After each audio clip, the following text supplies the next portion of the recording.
Imagine what it'd be like if we were really curious about each other.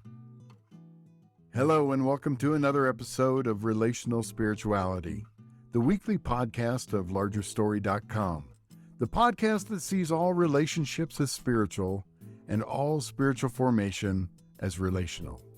Now, here's your host for this week, Rosanne Moore.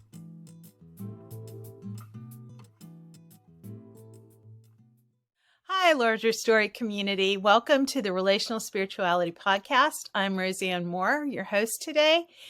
This is your place to belong, become, and be known. And I am excited today that we have a special guest in my daughter, Anita Grace, who's joining me today. Anita Grace is in her first year of college here locally at community college, but she is planning to be a trauma therapist.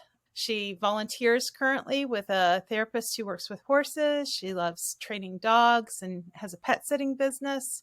She is the only daughter with having three brothers, and she is a joy. Her name means Anita means grace, and Grace is grace. She is our double grace. She has always been my double grace, and so I'm really excited to have her here talking with me today. Hey, Anita Grace, do you want to say anything else to introduce yourself? I mean, I think you did a pretty good job at this point. Okay. That's most of what my life is right now, is work and school. So, Sure. Well, we were talking a little bit about Real Church is our book of the quarter that we're kind of looking at, that Larry started the book with the question, what is it and where can I find it? Does it exist? What is Real Church? And it's really popular right now in our culture to talk about deconstruction, either negatively or positively when it comes to faith. I wanted to talk to you. We have a lot of conversations in our family about what it means to have a growth mindset and to constantly be learning and growing in our walk with God and in our pursuit of what is true, not just what we're used to believing. And so I wanted to give you an opportunity to kind of have a chat with me about what your process, our process as a family has been. I grew up, I grew up in a Christian home where Focus on the Family was on the radio all the time, basically. And that very much shaped our idea of what it meant to be a Christian family. Our journey has been different. And so what have you found challenging about that? I want to give you a chance to talk a little bit about what it's been like to just grow up in our home and to figure out your own relationship with God. I mean, over the years, we've kind of morphed, right? Because early on when you're parenting us, you're still you're doing things differently than the way that your mom and dad did it because you wanted to improve stuff. But there still was some listening to the Focus on the Family stuff and going to different churches and experiencing different ways of being. I don't know. It's interesting because the most constant representation of church that has been in my life has been you, honestly, because we've changed so much. But I think at this point, a lot of there are some core parts of church that you want to have, but a lot of my spiritual mentorship has come from you. Mm-hmm.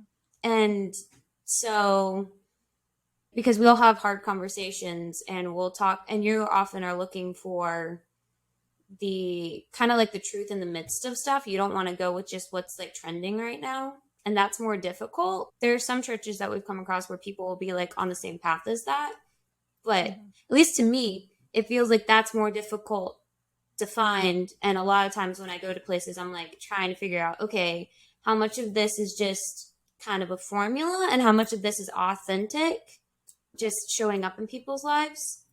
I don't know. It's kind of a hard question also because I don't know if you felt this way, but like when you're raised in a Christian home, I've talked before, it's not the same as when you're kind of living life, be like not knowing God, and suddenly you know him and a bunch of things change, at least in your perspective of things. It's kind of like you just slowly grow and realize there's more about this faith that you didn't know about. Yeah. I don't know if you want to ask a following question for that, because that question for me is difficult to answer because of how much we've like moved around and kind of evolved. Yeah. And it's interesting that you say that, because we spent the first, 7 years of your life in one church. And, Yes. but you were little. So that probably doesn't feel as formative or as long to you as it, like Right. it is from my perspective, it would. And then you were we were part of a church here that my parents, and that I grew up in. Well, it was kind of a offshoot of what I grew up in. And you were involved in that. And then there wasn't a lot of youth groups. So you ended up in a church that was an offshoot of kind of, yeah. So it's Yes.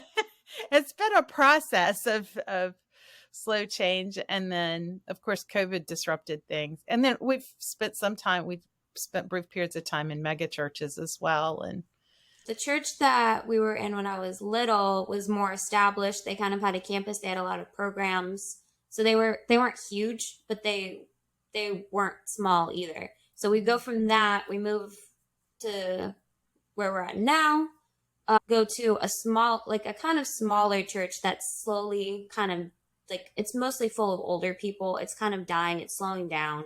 In my grandparents' church, which is where, like you said, it's like where you kind of like, it's kind of a form, like some type of form of what you grew up in. And then at the same time, we had you were going somewhere else. So we're going to a community one as well. That's like in people's homes and stuff like that. And then since the other one was dying, like I'm going to a youth group at another one. So it's kind of all over the place. And we visited other churches and kind of been there a little bit that like they're smaller group. Like we've gone to smaller groups of really huge churches. So like a lot of it has been kind of just us testing. Okay, can we find community here? Can we find community there? What does that look like? And at this point with COVID, like like I'm kind of strengthening my relationships with people I already know from all of those places that I'm still in contact with. We're not trying to kind of regroup. Yeah, it got a little crazy. Yeah. And I, it's interesting listening to your perspective on this, because I'm kind of reviewing the decisions that were made at various points as you talk and thinking about the process. And I think one thing that happened was because your early years were spent in a church that on one level, we had seemed to have a really strong community, but it was really an unhealthy situation. Right. When we moved, it was very disruptive for you. And so you ended up going to church with your grandparents, because when you had come to visit them, those were the only kids that you knew. So that was how we ended up doing that initially, while I was trying to find a place that I felt was going to be a better fit. And by that point, I had come back to Larry's material, his books, and I was really seeking a deeper level of community. I didn't want the church that I spent a lot of my growing up in was very program oriented. The pastor was an excellent teacher, but it was very program oriented and didn't go below the surface at all, and didn't think about our faith in a relational standpoint. It was much more behavior modification. Here was your list of rules, and kind of all of our lives, my family's life kind of revolved around church and school, the Christian school that was associated with it, and all of that. And it was just kind of a package thing that gave us semblance of community, but didn't go deeper. Right. And so I wanted to be able to go deeper.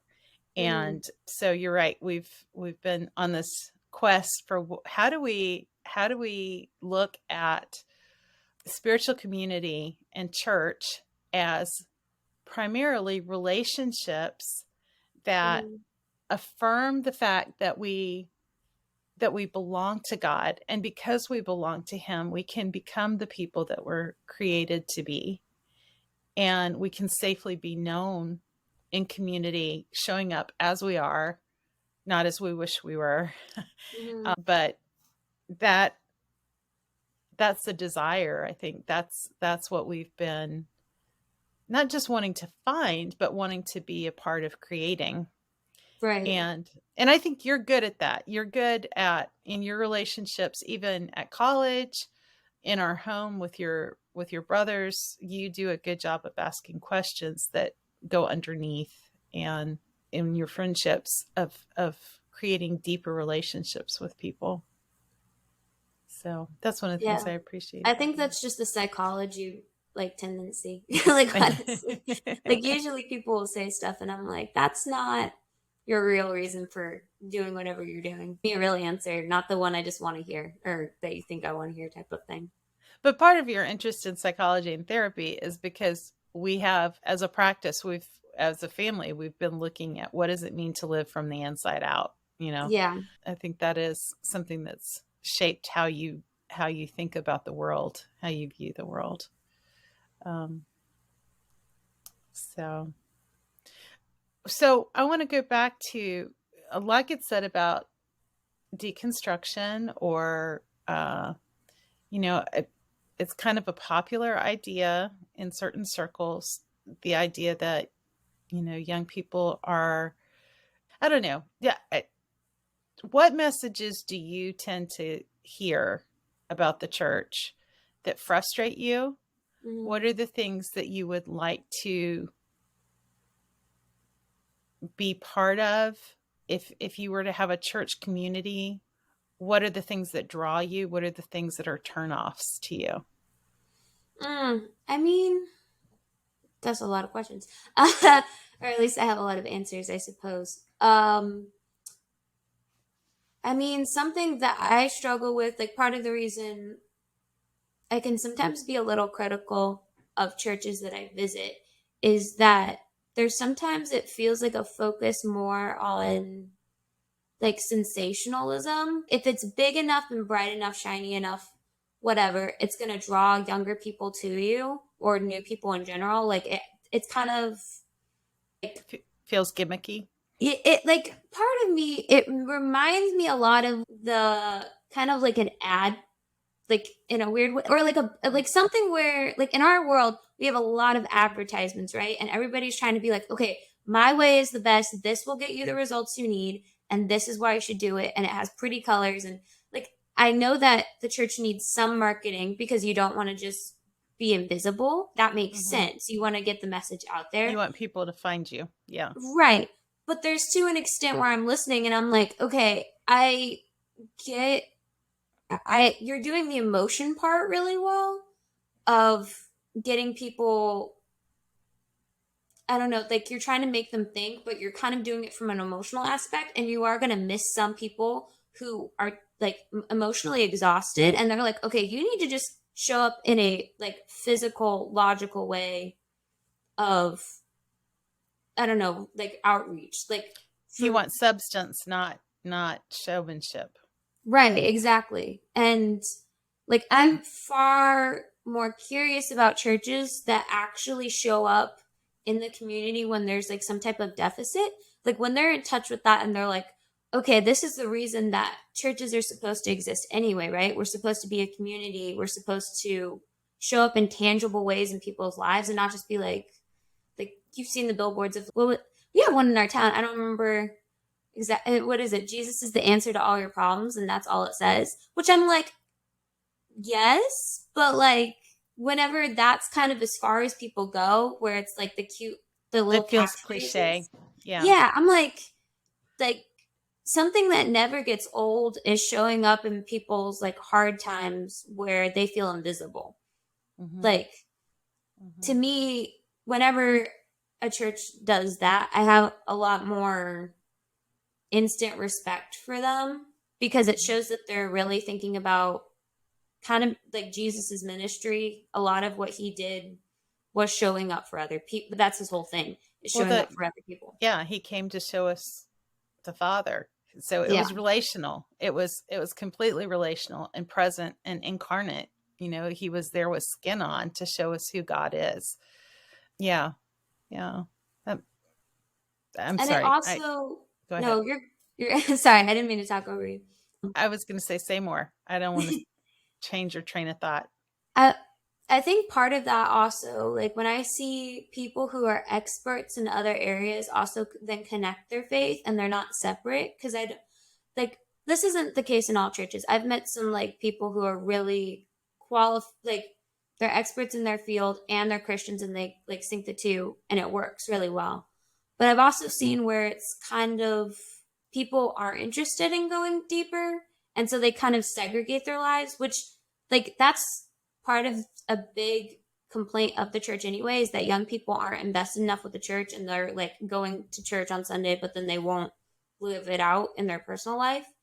And like sometimes I feel like that comes from a place of observing the people who are already in the church and seeing that they're doing that and being like, okay, well, we don't have a different example and you're just telling us what we're doing wrong and what we should be doing.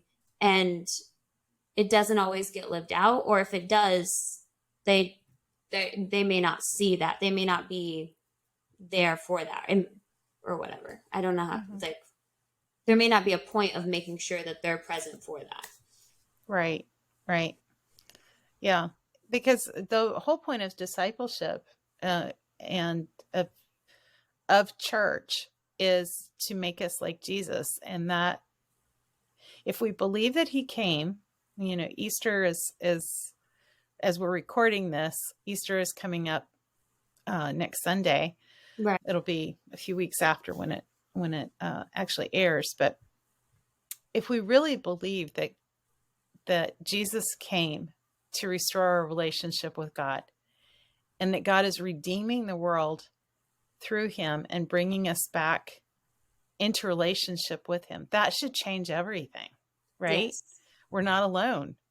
And so if we function as if that's a sideline thing that we acknowledge, but it's not something that's incorporated into all parts of our lives, we're really missing the heart of the gospel. That God didn't save us to clean us up. God saved us to bring us into relationship with him. So I think, and that is one thing I want to kind of come back to when I said that, I grew up with focus on the family on the thing. What I mean by that is I think I grew up with a Christianity that was very program oriented. It was very behavior modification oriented. These are the things that you do. These are the things that you don't do. And there was not a lot of engagement of the heart underneath of what does it really mean to be shaped to be like Jesus in the way that we relate. And I think with you kids, I have been in this process of what does it mean to engage you as people, not as not try to mold you the way that I think you should be, but to engage you and give you a taste of why Jesus is good and beautiful and worth pursuing, rather than try to force you to agree with me that that's true. Would you say that that's a transition you've seen? Yeah, I mean, I will say you were already kind of like predisposed to like interacting with us on more of our level kind of thing. That was already there from the time, like most of my childhood. I do know that once you started studying more of Larry's books and thinking about how, if this is true, what does this really mean? How does this act like a way that you could apply it to your life and how you interact with people? I noticed for one that you slowed down to some extent in the way that you interacted with us. You kind of had more, you made less assumptions. Not that you were making a ton to begin with, but like you broke it down even more to clarify, I guess, where we were coming from. And that's a lot of what I appreciate about how you parented us, and that's a lot of how I interact now. It feels like there's more fruit that comes out of like long conversations where you have to devote some time to really understanding that person. You may not agree on everything, but at least you're listening and you're talking about something that ultimately matters, whether you guys have different stances on it or not, type of thing. And that, like, the authenticity that is like in that is very evident. Like, you can't fake that type of thing. Mm-hmm. So, well, I think I've learned a lot from you kids too. When I learned to slow down and ask questions, I mean, you've been really good at times of saying to me, "Hey, Mom, you're not listening. You're not being like, I know you want to listen well, but you're not listening well right now." And so you having the courage to like share respectfully, and you're doing it respectfully, but to share my impact in the moment and to give me a chance to ask myself, okay, am I doing what I really want to be doing right now? And that's a question you've asked me at times too. Are you, when I've been in a, not in a good space, you've asked the question, are you really doing what you want to be doing right now when I'm angry or upset or irritable or whatever? And it's just been a really gracious way. You're very good at that with me, with your siblings. You definitely have a gift, and I've seen it in action with your brothers, of drawing people out and helping them to calm down. You've done it at times when your brothers have been irritated with one another, and you've kind of moderated discussions. As you are now in college and you're not just in a Christian environment anymore and you're having conversations, where do you see that kind of mindset of being curious, of what do you think has been helpful about your spiritual journey, and what do you still find challenging? you mean as it relates to college and all Well, that? and I'm thinking specifically relationships as you meet people who are different, who think differently than you do. I mean, it's been a bit interesting, partly because we're homeschooled. So, I mean, I had some exposure in a co-op for a few years, and that was mostly around people who were from Christian households. But like a lot of my, we obviously talked to people outside of our family. We were not isolated. But like a lot of my deep conversations have been with you guys. So it's been interesting as I've kind of gone into other spaces, and everybody talks a lot faster, which can be funny sometimes. I've enjoyed it at some points because like some humans are just, I'm like, you guys have gifts for just being absolutely hysterical. I've noticed that there's a lot more misunderstandings that happen when people go faster.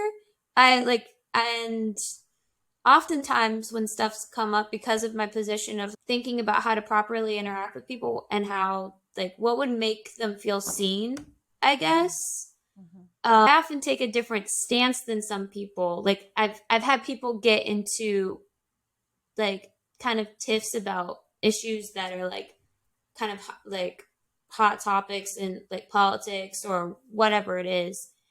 And, like, usually it's interesting because I find myself in the middle a lot of the time because I'm like, I can see why you both are really passionate about this thing, but it's just going to look different for different people and what they focus on. And yeah, like with the spiritual aspect, I've talked with people about my faith at times. I don't really go around, like some people are good at coming in and bringing Jesus up in every conversation.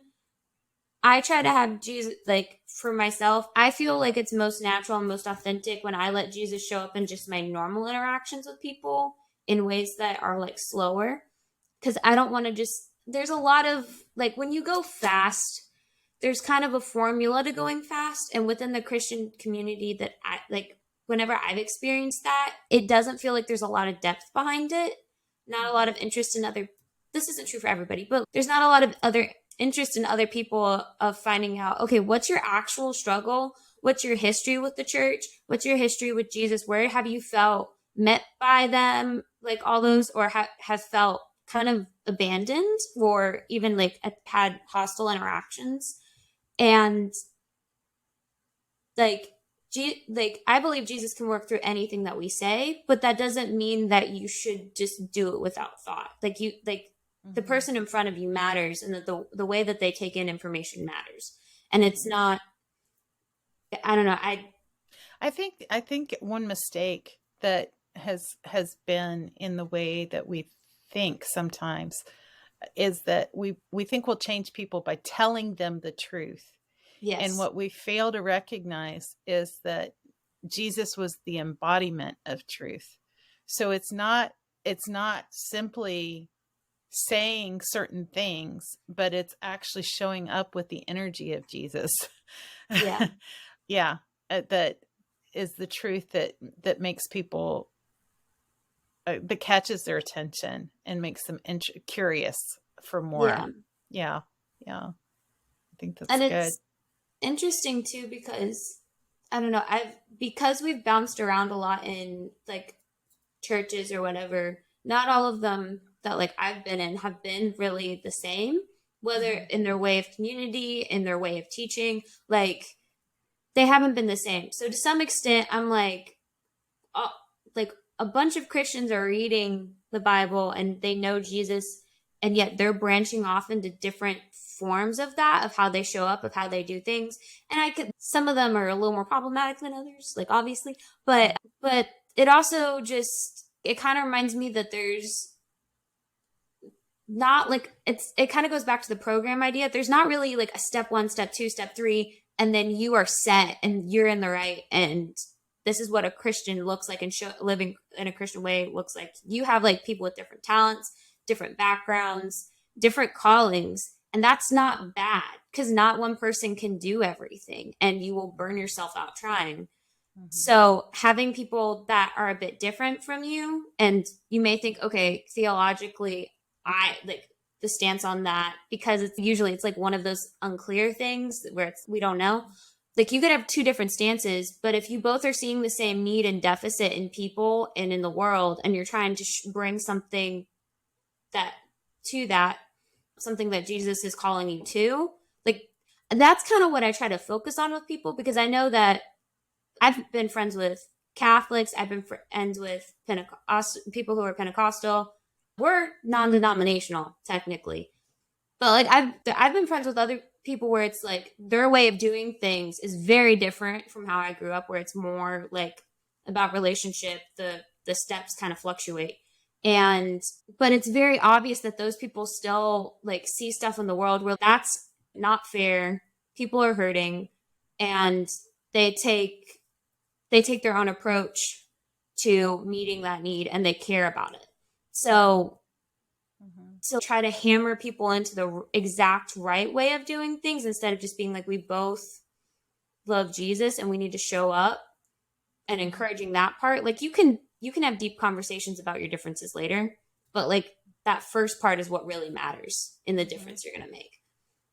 And I think right now, in a nation that's so divided, that process of not dehumanizing people who are different, but being able to show up, being able to see other people, and to have conversations with a curiosity, and to be willing to engage. Not just, I think a lot of the division that happens is because people are not actually engaged in meeting the needs of people like you're talking about. Because I know when we've been involved in helping people who are homeless, or people who have been abused, things like that, you learn a lot about the specifics of the situation that you don't know just going in. You can go in with a lot of assumptions. Right. And once you find out, or people of other races, things that they are dealing with that you don't, because you didn't experience it yourself, you don't recognize. But once you start listening, and once you start understanding some of the barriers that others face that you don't, then you can learn a lot and you can love better. And part of that relating the way that Jesus did is to really get in the midst, to be incarnate in the way that you show up, like you said. So it's not that you have a grand mission as much as it is that you are proximate to people and relating to people. Yeah. Yeah. And that takes the pressure, at least for me, that takes the pressure off me, because when I was younger, again, this works for certain personalities, that's fine. But there was a lot of pushing, go out in a very bold way and talk to people about Jesus. Like, there are street preachers, there are evangelists, like, who go out there and they try to stir up those conversations, which it's needed, but it's not my calling. It's not my gift. And like, I'm more reserved and slower. So to know that there's still a place for me to operate and it's valued, instead of having this big kind of, I don't know what to call it, like this big, like you said, kind of mission where it's like, this is what it takes to really be on fire for God. If, I don't know, I feel like people might end up trapping themselves there. And whether their personality isn't suited, or maybe their season of life. Like, sometimes people can be really there for a little bit, but then they need a break and they need to switch out. But it feels like there's some type of failure that's happening because you're not performing that certain way anymore.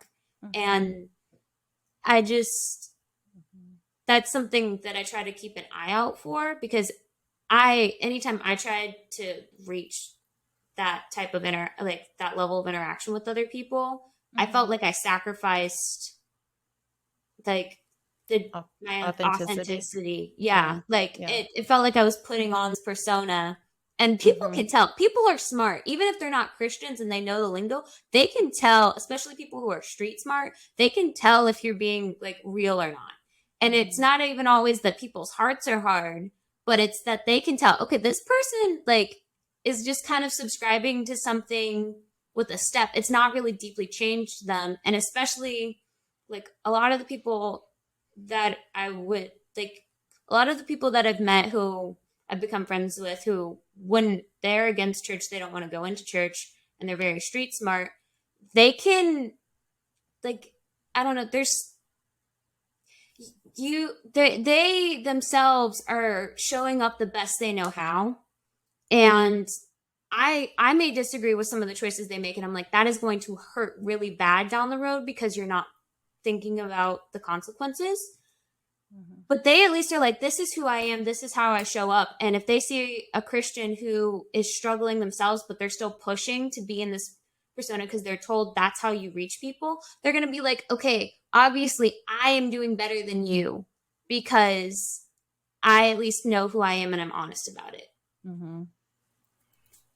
It's interesting when you say that, because I think of when Jesus came and he ate with tax collectors and prostitutes, you know, and yet the people who had the hardest time with him were the religious leaders.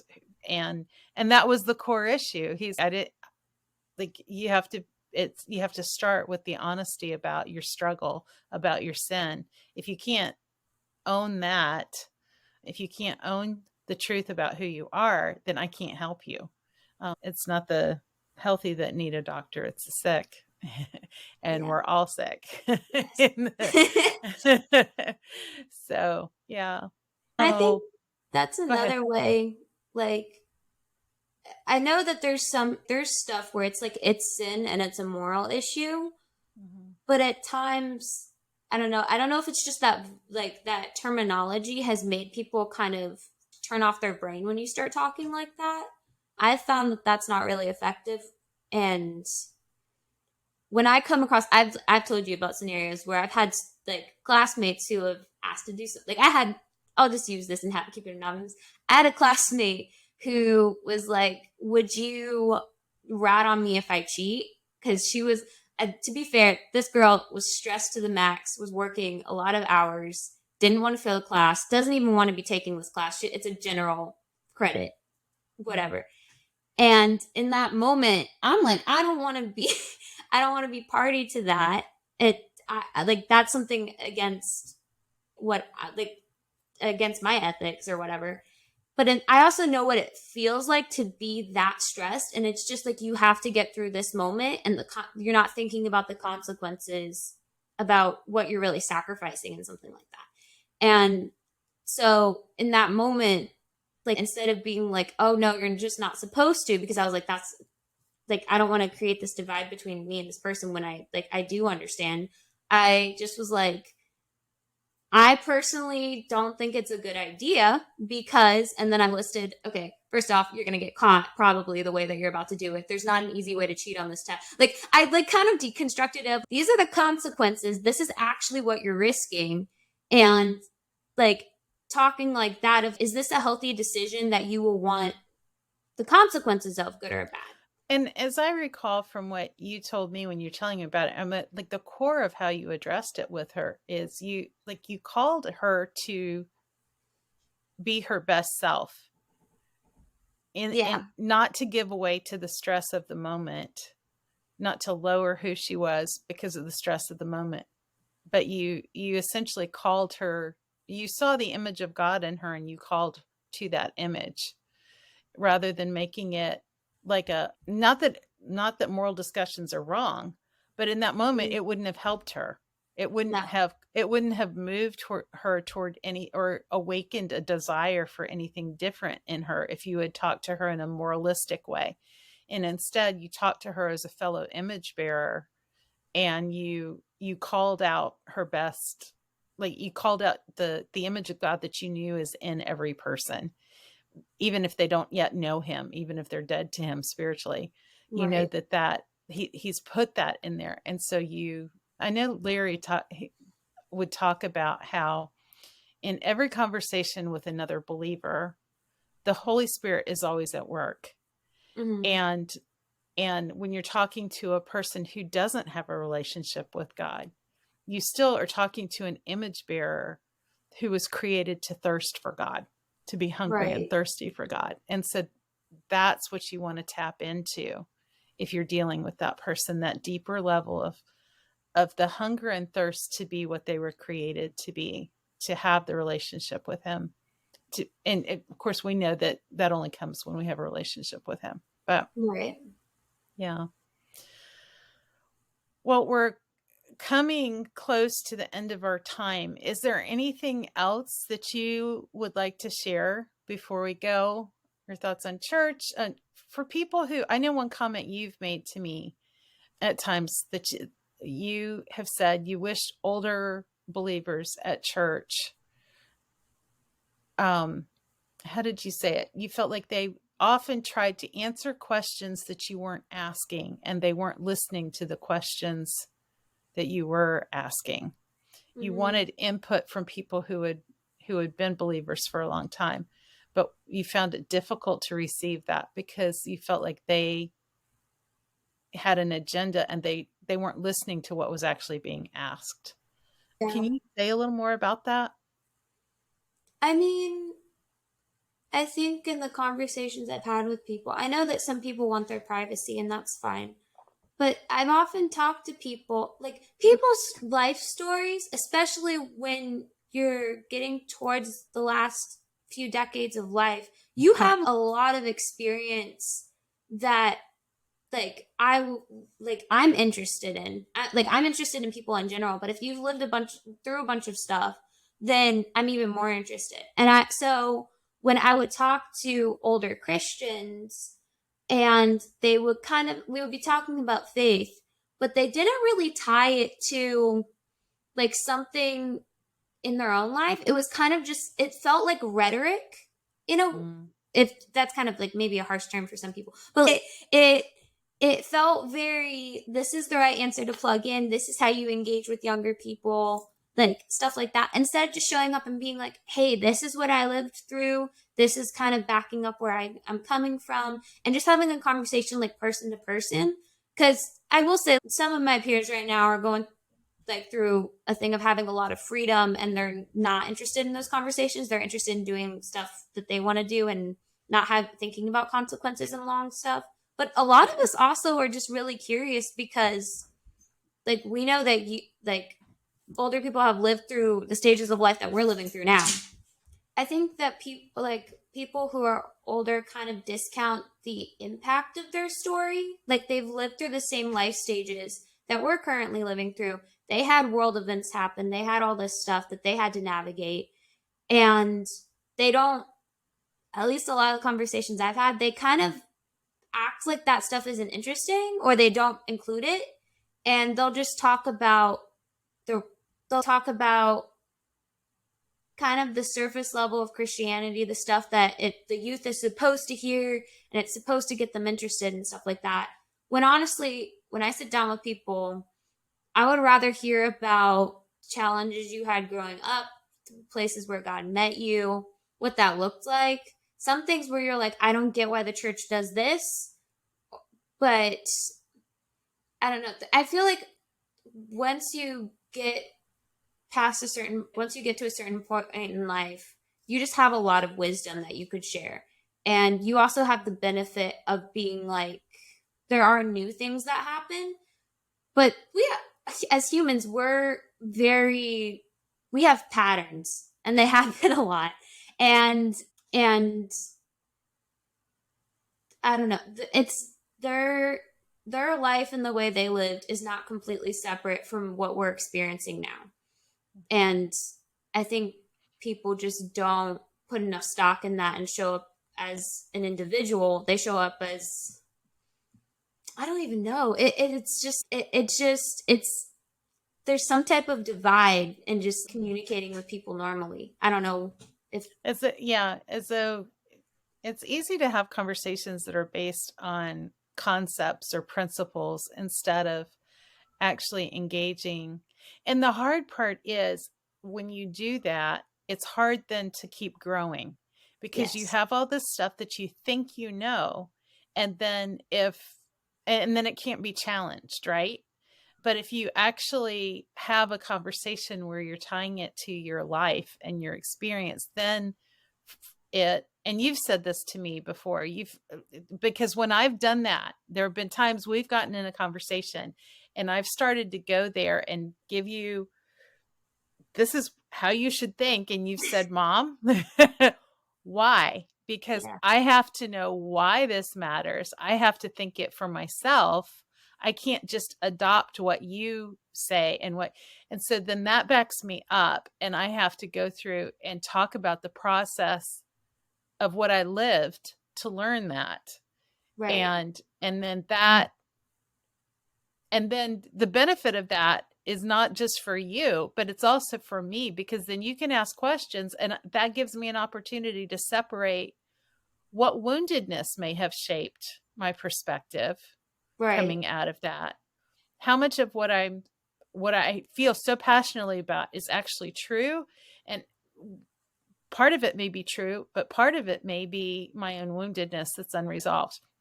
Yeah. And so, I think that's so wise, Anita Grace, because when you have a conversation like that, then not only does it allow someone older to pass on real wisdom from experience, but it also offers an opportunity for continued growth instead of just becoming rigid. And I will say, like the conversations you were kind of referencing, I am not always in step with what you believe. I kind of at some points I differ. And sometimes that's like more of just a personality thing, like how you and I interact with like conflict. But I think part of it is also life stage. So, but like it makes it easier to have a respectful and meaningful conversation when you delve in deep, because even if like you got like the older person or the younger person like disagrees with each other, at least you guys like you entered the conversation and you know that, I don't know, there's respect that is kind of fostered where you're working to understand each other, even if you're not like coming away with the same ideas about stuff. Like we don't, like I was saying earlier, we don't all have to agree. That would be freaking impossible. And also, not everybody agreed with Jesus, and Jesus had literally everything, like he said everything Right. Yeah, like if anybody was going to get everyone to listen to him and like believe and like be in step with him, it would have been Jesus. And not everybody did that.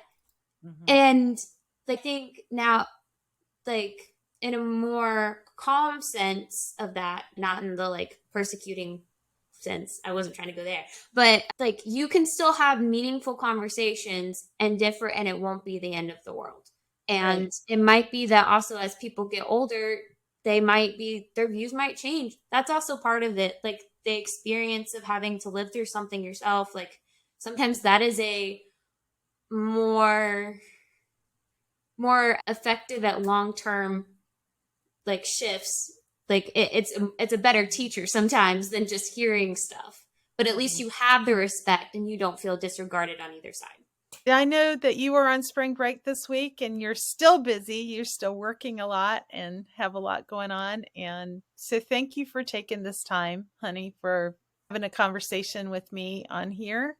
And I hope that for our listeners, one of the things that we really want to do is foster intergenerational conversations and conversations across divide. And so I hope that some of the things we talked about today will encourage you, give you food for thought. And if you're looking for good conversations and are interested in reading Real Church, our Reading and Relating Book Club is just starting up. We have a new quarter starting with the Reading and Relating Book Club, which is free. You will get audio recordings as well as that with teachings that Larry did, as well as we divide up the book into 3 sections to do a deep dive of reading. And then once a month, we get together at the end of the month and online and have discussions in a group and then in small groups. So we would love to have you join us for that. And you can go to our website at largerstory.com and sign up for that. There's also a discount available for that right now. There's a buy one, get one 50% off discount for the book right now if you have a friend that you want to bring to the club. So thanks for joining us. And thank you, Anita Grace. And we will see you back next time. We'll be Cap, and he'll be hosting for us next week. If you like what you heard today, hit the like button just below. Then come back by subscribing to our podcast channel. For more resources on relational spirituality, go to our website at largerstory.com.